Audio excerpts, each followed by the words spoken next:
Um, I had a completely different thing planned today. I was going to make flatbread because it was going with what we were having for dinner, the whole thing, just like everybody else does.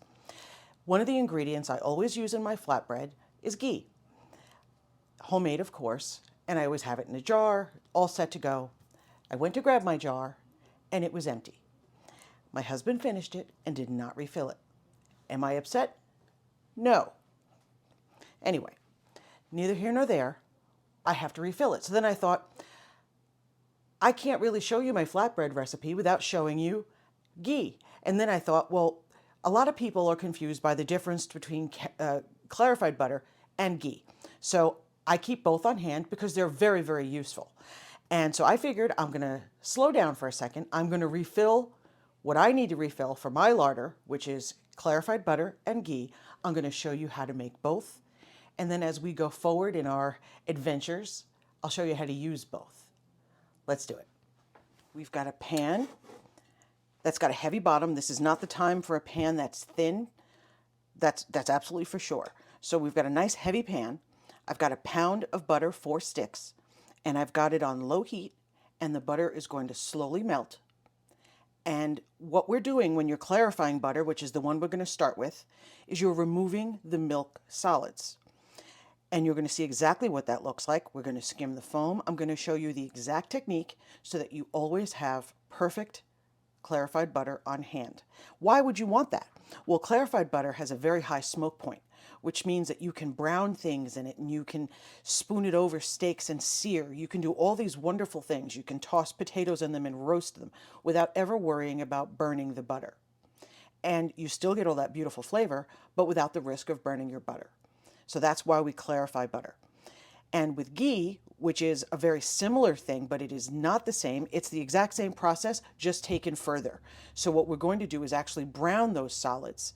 And that adds a toasty, deep flavor. And that's the difference between clarified butter and ghee.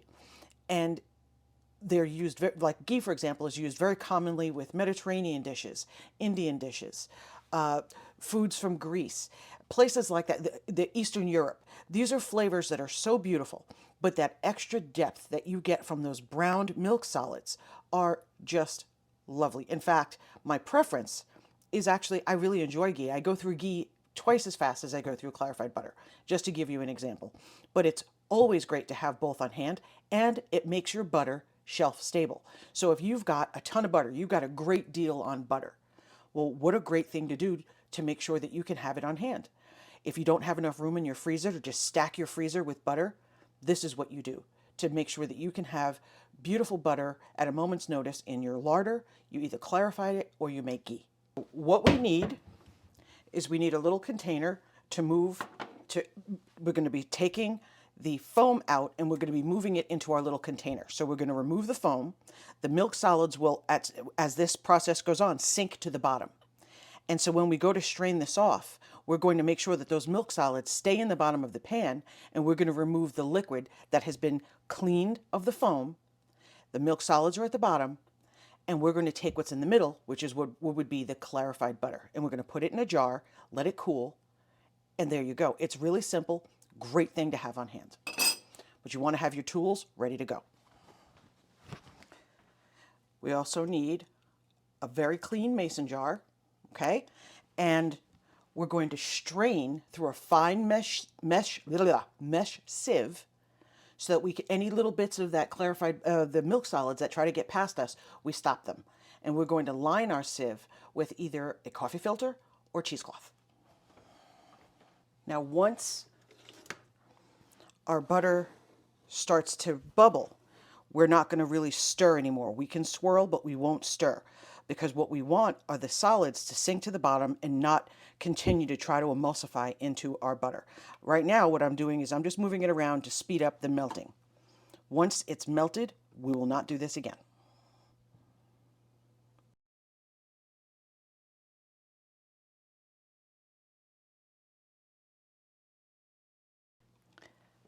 What is important is that you do not try to do this on high. This is not one of those things that you try to speed up by raising the temperature. Very important. We don't even want the butter to boil. We want it to come to just near a simmer. I don't think my mic can pick it up, but I'm starting to hear a little sizzling sound. And what that's going to tell you is that we're getting to the point where the steam is going to start to develop and water is going to start to be driven off. And you'll be able to hear that. I currently have the stove at the lowest setting. Okay, our foam has risen. I like to use a small spoon because it gives me more control. If I use a big spoon, I could end up grabbing some of the butter, and I don't want to do that. So I use a small one. If you are not as clumsy as I am, you use whatever size spoon is most comfortable for you. But this is what we're removing. It floats to the top once the butter is completely hot, and we just skim it off.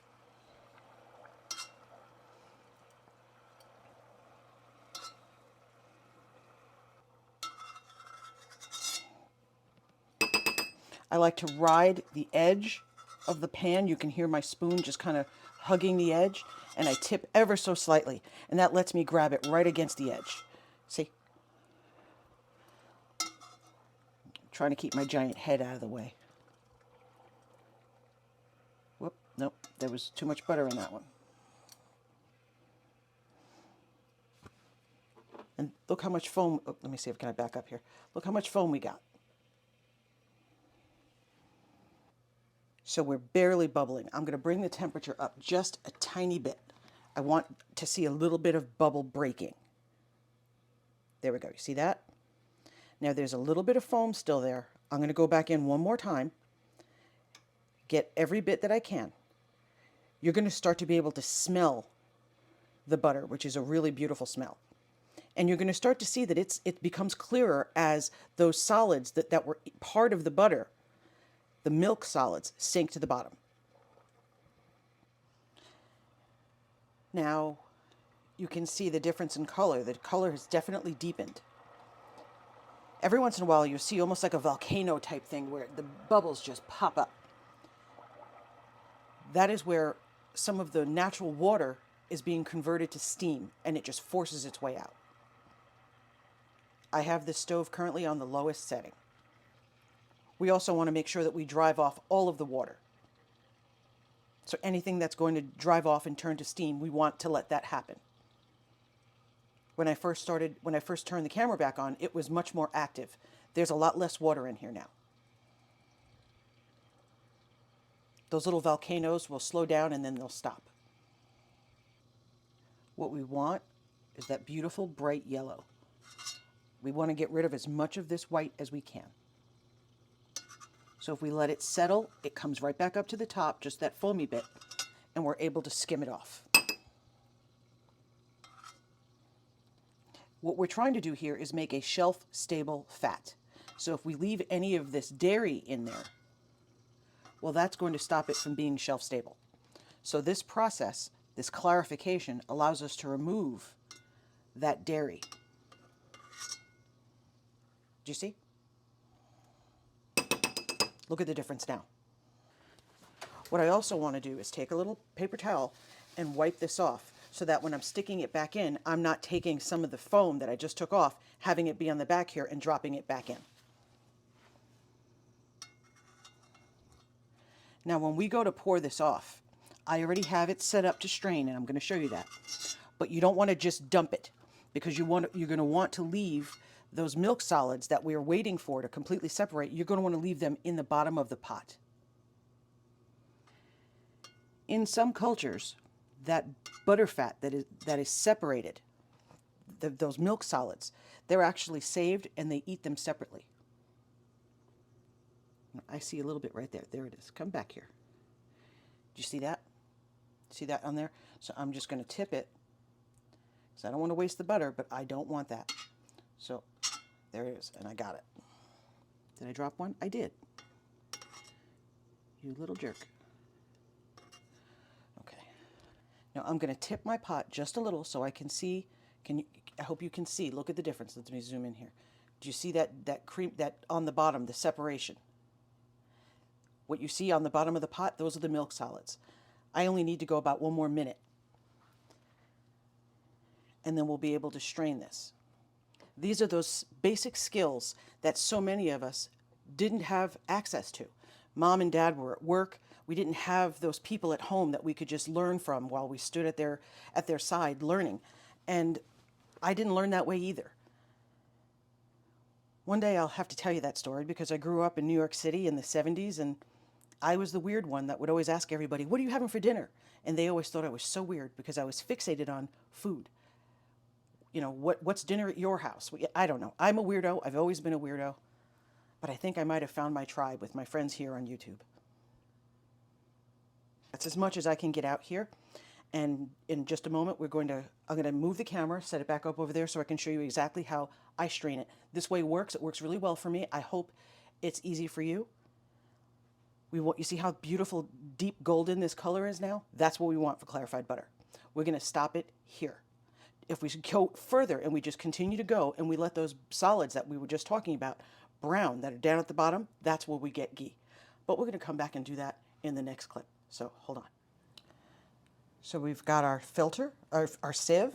We've got a filter below it. And we pour very, very slowly.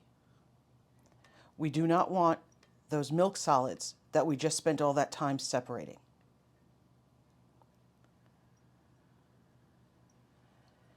It's more important that you watch the pot than watch the jar, because you're going to start to see the milk solids try to mix in, and we don't want them. So I'm going to let that drip through, very carefully put this down. We don't want to remix it in. I can actually see them separated. Let me see if I can get here from the light. There they are. You see, because I had it, that line there, that's the milk solids. We don't want that. You can't scoop it out. If you try to scoop it out around the butter, it'll re-emulsify. So we have to do it this way. As we're getting down to the bottom, now you can really see those milk solids that we are eliminating. Much easier to see now that we're almost done.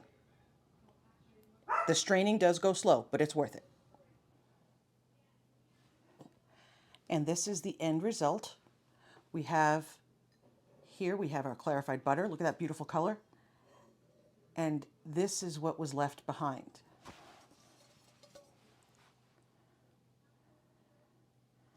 Let's see, zoom in and see that? Let me see if I can cause it to move around. See all those solids? See all that white down there? And you're going to lose a little bit of the butter because you just don't want to risk. You went through all this trouble. You don't want to risk just over a couple of tablespoons. It's not worth it. Okay, so now we're going to do ghee.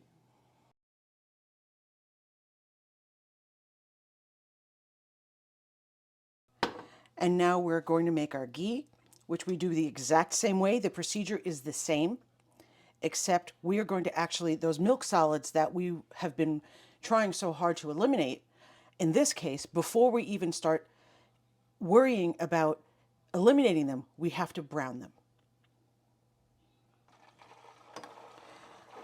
So we've got the butter melted, we've got those volcanoes we talked about, and now we're going to start taking the foam off. The process is exactly the same. We're just going to take it further.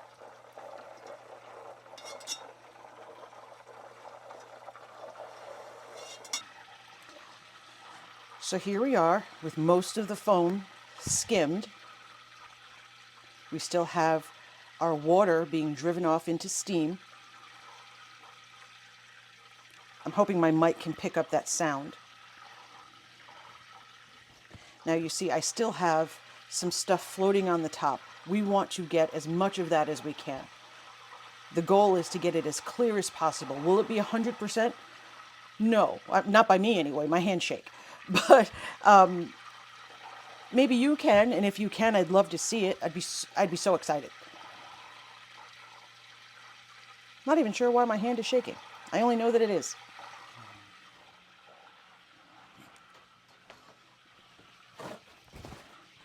So now, to make sure we're not dropping any of our foam back in, we're doing the thing again where we wipe it off and we make sure there's nothing on the back, so that when we go in here, We're only removing, we're not depositing. I learned that the hard way. We ride the sides, ride the edge of the pan. And what that means is we take this part of the spoon and we lean it against the pot.